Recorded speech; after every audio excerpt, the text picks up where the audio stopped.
नमस्कार। लिंग जब उत्तेजित होता है और उसमें टेढ़ापन आ जाता है उसे पेरोनी रोग से जाना जाता है। YouTube के माध्यम से बने मेरे एक मित्र बार बार कमेंट में मेरे से पूछ रहे थे कि सर पेरोनी रोग के बारे में बताइए, तो ये वीडियो खास उनके नाम है। अब इसके लक्षण बता देता हूँ। लिंग जब सामान्य अवस्था में रहता है तो इस बीमारी का पता नहीं लगता। जैसे ही लिंग उत्तेजित होता है तो नीचे की ओर या ऊपर की ओर या दाएं ओर या बाएं ओर टेढ़ा हो जाता है। उसमें इतना लचीलापन आ जाता है कि योनि में प्रवेश तक नहीं कर पाता और रोगी संभोगिक क्रिया में विफलता महसूस करता है। बिल्कुल विफलता होती है उसे, और इतना ज़्यादा उसमें स्ट्रेस लेवल बढ़ जाता है, आपसी तनाव बन जाता है, जिसकी वजह से उनका वैवाहिक जीवन बिल्कुल नरक जैसा हो जाता है।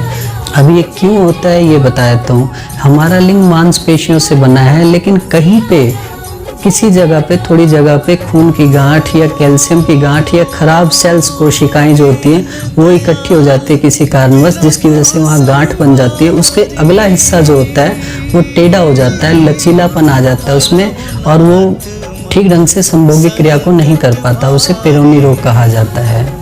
अब इसके कारण बता देता हूँ। बाहरी चोट के कारण या अंदरूनी चोट के कारण। अंदरूनी चोट में कहते हैं कि जैसे संभोगिक क्रिया के दौरान लिंग मुड़ जाता है, जिसकी वजह से अंदर अंदर ब्लीडिंग होती है और उसमें खून की गांठ इकट्ठी हो जाती है, जिसकी वजह से पेरोनी रोग हो जाता है। बाहरी चोट में कोई लड़ाई झगड़े में चोट लग जाए तो बाहरी चोट बोला जाता है। दूसरा कारण है कि हम नशीली चीज़ों का ज़्यादा इस्तेमाल करके संभोगिक क्रिया करते हैं। उस टाइम जो लचक आ जाती है, मुड़ जाता है लिंग, उसकी वजह से पेरोनी रोग की शिकायत होती है। तीसरा कारण है कि हम जैसे शुगर की, बीपी की और हार्ट की दवाइयाँ खाते हैं तो उनके साइड इफ़ेक्ट से भी पेरोनी रोग होता है। चौथा कारण है कि हमारे लिंग की पाइप अंदर से पिचक जाती है, या गुर्दे से जो मूत्र नली आ रही होती है वो पिचक जाती है, जिसकी वजह से हम उसको ऑपरेशन के द्वारा उसको खुलवाते हैं। और जैसे ही मान लो ऑपरेशन तो करवा लेते हैं, लेकिन उसके बाद उसके साइड इफेक्ट के रूप में पेरोनी रोग की शिकायत होती है। पांचवा कारण है जैसे मुख मैथुन या हस्त मैथुन के दौरान लिंग को ज़्यादा टेढ़ा करते हैं, मोड़ते हैं, तो उसके कारण भी पेरोनी रोग की शिकायत होती है। अब छठा कारण बता देता हूँ। जब हम साथी के साथ संभोगिक क्रिया करते हैं और उनके योनि में खुश्की ज़्यादा होने के कारण लिंग मुड़ जाता है, उसकी वजह से पेरोनी रोग की शिकायत हो जाती है। अब सातवां कारण बता देता हूँ। हम लिंग को उत्तेजित करने के लिए तरह तरह के जेल यूज़ करते हैं, क्रीम यूज़ करते हैं।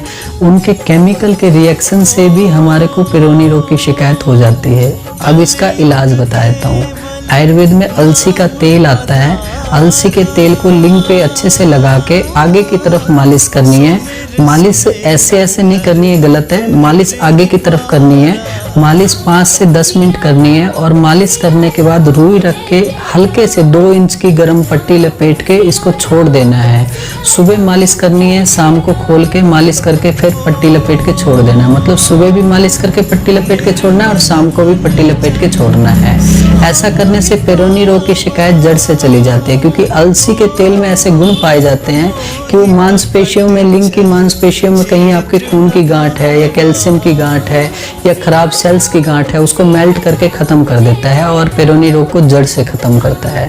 अब खाने वाली औषधि बता देता हूँ। खाने वाली औषधि में रेमंड चीनी आती है, जो आपको पंसारी के पास मिल जाएगी, या आयुर्वेदिक जो दवाइयाँ रखते हैं उनके पास मिल जाएगी।